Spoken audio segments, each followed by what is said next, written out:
అందరికీ నమస్కారమండి. మనము కొద్ది సమయంలోనే ధనవంతులు కావాలంటే వీటిని పాటించండి. నమ్మకం పెట్టుకొని చేయండి. చాలామందికి ధనవంతులు కావాలనే ఆశ ఉంటుంది. కానీ ఆ కోరిక చాలామందికి నెరవేరదు. తొందరగా తక్కువ సమయంలో ధనవంతులు కావాలంటే ఇలా చేసి చూడండి. ధనవంతులు కావాలనే కోరిక అందరికీ ఉంటుంది. కానీ అది అంత సులభమైన పని కానే కాదు. దీనికోసం చాలా కష్టపడాలి. కానీ వాస్తుశాస్త్ర ప్రకారం కొన్ని పనులు చేస్తే ధనవంతులు అవుతారని పెద్దలు అంటున్నారు. లక్ష్మీదేవి అనుగ్రహం కోసం కొన్ని నియమాలు పాటిస్తే లక్ష్మీదేవి యొక్క కటాక్షం మనపై ఎలా కలుగుతుందో తెలుసుకుందాం. మన ఇంటిలో తప్పనిసరిగా తులసి మొక్క ఉండాలి. ఎందుకంటే తులసి మొక్కలో లక్ష్మీదేవి ఉంటుందని పెద్దలు చెబుతారు. అందువలన ప్రతిరోజు ఉదయము సాయంత్రము తులసి మొక్కకు నీళ్లు పోయాలి. మరియు తులసి మొక్క దగ్గర నెయ్యి దీపం వెలిగించి తులసిమాతను పూజించాలి. ఈ విధముగా చేస్తే లక్ష్మీదేవి సంతోషపడి ఆ కుటుంబంలో ఉన్నవారి అందరి కోరికలు తీరుస్తుందని, ధన సంపద కలుగుతుందని, ఆర్థిక ఇబ్బందులు వెళ్ళిపోతాయని పెద్దలు చెబుతున్నారు. జ్యోతిష్య శాస్త్రం ప్రకారం మనం ఆహారం తీసుకునేటప్పుడు తూర్పు దిశగా చూస్తూ భోజనం చేసేలా ప్రయత్నం చేయాలి. తూర్పు దిశలో సూర్యభగవానుడు ఉంటుండు కాబట్టి అలా పవిత్రమైనదిగా ఆ దిశ పరిగణించబడుతుంది. ఇలా చేయడం వలన మనకు లక్ష్మీ కటాక్షం సిద్ధిస్తుంది. మరియు మన ఇంటి యొక్క ఈశాన్య దిశ అత్యంత శుభప్రదంగా పరిగణించబడుతుంది. ప్రతికూల శక్తులు ఈ భాగానికి ప్రవేశించడానికి ప్రయత్నిస్తూనే ఉంటాయి. జ్యోతిష్యుల అభిప్రాయం ప్రకారము ఇలాంటి దుష్టశక్తులు మన ఇంటి నుండి దూరంగా ఉండాలంటే మనము క్రమం తప్పకుండా పసుపు కలిపిన గంగాజలాన్ని ఈశాన్య దిశలో చల్లుకోవాలి. మనం తక్కువ సమయంలో అతి తొందరగా ధనవంతులు కావాలంటే ఉదయం నిద్రలేచిన వెంటనే ముందుగా మన అరచేతులను చూడడం అలవాటు చేసుకోవాలి. ఎందుకంటే అరచేతిలో దేవతలు ఉంటారు మరియు మనసులో లక్ష్మీదేవిని ధ్యానం చేసుకోవాలి. ఇలా అరచేతులను చూసుకోవడం వలన లక్ష్మీదేవి, సరస్వతీదేవి, కృష్ణుడు ప్రసన్నమవుతారు. అలాగే వారి యొక్క ఆశీర్వాదాలు మనపై ఎల్లప్పుడూ ఉంటాయని జ్యోతిష్య శాస్త్ర నిపుణులు చెబుతున్నారు. మరియు గోమాతకు ముఖ్యమైన రోజులలో మరియు బుధవారం రోజున పచ్చిగడ్డిని తినిపించడం వలన జాతకంలోని దోషాలు పోతాయని, మనకున్న ఆర్థిక ఇబ్బందులు తొలగిపోతాయని పండితులు చెబుతున్నారు. మన ఇంటి ప్రధాన ద్వారంకి రెండు వైపులా వినాయకుని చిత్రపటాలు ఉండడం చాలా ముఖ్యమని వాస్తుశాస్త్రము చెబుతుంది. ఈ విధముగా చేయడం వల్ల ఇంట్లో ఉన్న వాస్తుదోషాలు తొలగిపోతాయని, దారిద్ర్యం తొలగిపోయి ఆనందం, శ్రేయస్సు లభిస్తుందని పండితులు అంటున్నారు. మనకు ధనం రావాలంటే కుబేరుని పాత్ర కూడా చాలా ఉంటుంది. సంపదకు, శ్రేయస్సుకు కారణమైన కుబేరుని యంత్రమును ఉత్తర దిశలోని ఉత్తర గోడపై అమర్చుకోవాలి. మరియు మన ఇంటి ప్రధాన ద్వారమునకు ఉండు తలుపులకు గంధంతో స్వస్తిక్ గుర్తు వేయాలి మరియు కుంకుమ బొట్లు పెట్టాలి. ఇలా చేస్తే లక్ష్మీ కటాక్షం కలుగుతుంది. లక్ష్మీదేవి మన ఇంటికి వస్తుంది. మన ఇంటిలో ఉండే విలువైన వస్తువులను, ముఖ్యమైన పత్రాలను, డబ్బును ఇంటి యొక్క నైరుతి మూలలో ఉంచడం వలన సంపద రెట్టింపవుతుంది. మనం ఉదయం తొందరగా లేవగానే మన ఇంటి ప్రధాన ద్వారం యొక్క తలుపులు సూర్యోదయానికి ముందే తెరవాలి. ఎందుకంటే సూర్యుడి నుండి వచ్చే మొదటి కిరణాలు మన ఇంటిని సంపదతో నింపుతాయి.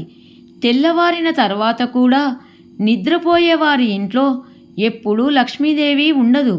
పేదరికము తాండవిస్తుంది. లక్ష్మీ కటాక్షము అసలు కలగనే కలగదు. మనం ఉదయం నిద్రలేచిన తర్వాత శుభ్రంగా స్నానము చేసి సూర్యభగవానునికి నీటిని అర్ఘ్యంగా సమర్పించాలి. దీనిని ప్రతిరోజు తప్పకుండా చేసేవారి ఇంట్లో లక్ష్మీ కటాక్షం కలుగుతుంది. పేదరికము రాదు. సూర్యభగవానునికి నమస్కారం కూడా చేయాలి.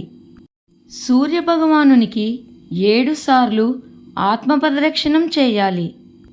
మరియు రావి చెట్టును అశ్వత్థవృక్షము అంటారు. శనివారం రోజు లేదా మంగళవారం రోజు రావి చెట్టుకు పాలు బెల్లం కలిపిన నీళ్లను పోసి 3 సార్లు ప్రదక్షిణలు చేయాలి, ప్రార్థన చేయాలి. ఈ విధంగా చేసినా కూడా లక్ష్మీ కటాక్షం కలుగుతుంది. రావి చెట్టును సాక్షాత్ శ్రీ మహావిష్ణు స్వరూపంగా భావిస్తారు. ఎవరైతే ఈ రావి చెట్టును పూజిస్తారో వారికి లక్ష్మీదేవి అనుగ్రహము కలుగుతుంది, దారిద్రము పోతుంది.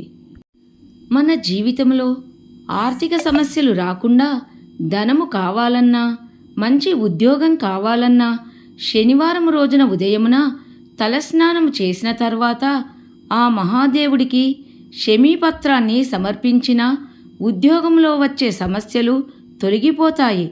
ధనప్రాప్తి కూడా కలుగుతుంది. సంపద పెరగాలంటే శివాలయంలోని శివునికి 11 వారాలు అభిషేకం చేసినా ఆనందంతో పాటు ధనప్రాప్తి కలుగుతుంది. ఆర్థిక సమస్యలు తొలగిపోతాయి. ఇంటిలో గొడవలు పడడం, గట్టిగా మాట్లాడడం, ఇంటి ఇల్లాలు ఏడవడం, చెడు మాటలు మాట్లాడడం, శుచి శుభ్రత లేకుండా ఇంటిని ఉంచడం అస్సలు చేయకూడదు. వీటిని చేయకుండా ఉంటే లక్ష్మీదేవి కటాక్షము అతి త్వరగా కలుగుతుంది. అందువలన ఇంట్లో వారంతా సంతోషంగా ఉంటే లక్ష్మీదేవి కటాక్షం కలుగుతుంది. దరిద్రదేవత ఇంటి నుండి వెళ్ళిపోతుంది. ప్రతి ఒక్కరికి డబ్బును పొదుపు చేస్తూ ఆదా చేస్తూ ఉండే అలవాటు ఉండాలి. డబ్బును ఇష్టం వచ్చినట్లు ఖర్చు పెడితే ఆర్థిక సమస్యలకు దారితీస్తాయి. ప్రతి గురువారము ఉపవాసం ఉండి శ్రీ మహావిష్ణువును, లక్ష్మీదేవిని పూజించాలి. ఇలా చేయడం వల్ల లక్ష్మీదేవి సంతోషపడుతుంది. మనకు సంపదను, శ్రేయస్సును ఇచ్చే లక్ష్మీదేవి సంతోషపడినట్లయితే మనకు ఆర్థిక సమస్యలు అస్సలు రావు, ధనప్రాప్తి కలుగుతుంది. మరియు ప్రతిరోజు ఉదయము సాయంత్రము దేవుని మందిరంలో దీపాన్ని వెలిగించి అందులో ఎర్రటి దారాన్ని వేయాలి. ఇలా చేయడం వల్ల లక్ష్మీ కటాక్షం కలుగుతుంది. ఆర్థిక ఇబ్బందులు తొలగిపోతాయి. ఆర్థిక ఇబ్బందులు పోయి లక్ష్మీ కటాక్షం కలగాలంటే ప్రతిరోజు శివలింగానికి నీళ్లతో అభిషేకం చేయాలి. ఆర్థిక ఇబ్బందులు పోయి లక్ష్మీ కటాక్షం కలుగుతుంది. అలాగే బెల్లం ముక్క, పాలు నైవేద్యంగా సమర్పించాలి. ఇలా చేయడం వలన ఆ పరమేశ్వరుడు మన కోరికలను తీరుస్తాడు. ఆర్థిక ఇబ్బందులు పోయి ధనప్రాప్తి కలగాలంటే పౌర్ణమి నాడు చంద్రుణ్ణి పూజించాలి. చంద్రుడు చల్లదనానికి ప్రతీక. అందుకే చంద్రుణ్ణి పూజించడం వలన ఇంట్లో ఐశ్వర్యం, ధనప్రాప్తి స్థిరంగా ఉంటుంది. చంద్రుణ్ణి పూజించడం వలన అఖండ ఐశ్వర్యం కలుగుతుంది. మరియు నెమలీకలు అంటే శ్రీకృష్ణుడికి చాలా ఇష్టం. అటువంటి నెమలీకలను ఇంట్లో పెట్టుకుంటే లక్ష్మీదేవి సంతోషిస్తుంది. జీవితంలో సంతోషము, సుఖము, ఐశ్వర్యము కలుగుతాయి. వాస్తు ప్రకారము వెండి, ఇత్తడి లేదా కంచుతో తయారు చేసిన తాబేలు ఇంట్లో ఉంచుకోవడం వలన మంచి ఫలితాలు కలుగుతాయి. మరియు తొండం ఎత్తిన వెండి ఏనుగును ఇంట్లో ఉంచుకోవడం వలన ఐశ్వర్యం వృద్ధి చెందుతుంది. వ్యాపారంలో కూడా లాభం కలుగుతుంది. వీటిని ఒక మంచి రోజు చూసి ఇంటిలో తెచ్చుకొని పెట్టుకోవాలి. అలా చేస్తే కుటుంబంలో ఆర్థిక ఇబ్బందులు పోయి సంతోషము, ఆరోగ్యం కలుగుతాయి. ప్రతికూల శక్తులు తొలగిపోతాయి. ఆర్థికంగా బాగా ఎదుగుతారు. మరియు లాఫింగ్ బుద్ధాను ఇంట్లో ఈశాన్య దిశలో పెట్టుకోవడం మంచిదని వాస్తు పండితులు చెబుతున్నారు. ఇలా ఉంచడం వలన మీ ఇంటిలో పాజిటివ్ ఎనర్జీ ఏర్పడుతుంది. ధనప్రాప్తి కలుగుతుంది. అంతేకాకుండా ప్రతిరోజు ఇంటి ముందు ముగ్గు వేయాలి మరియు గడపను కడిగి పసుపు రాసి ముగ్గు పెట్టాలి. ఈ విధముగా చేసినచో లక్ష్మీ కటాక్షం కలుగుతుంది. నచ్చితే లైక్ చేయండి. అందరికీ ధన్యవాదములు.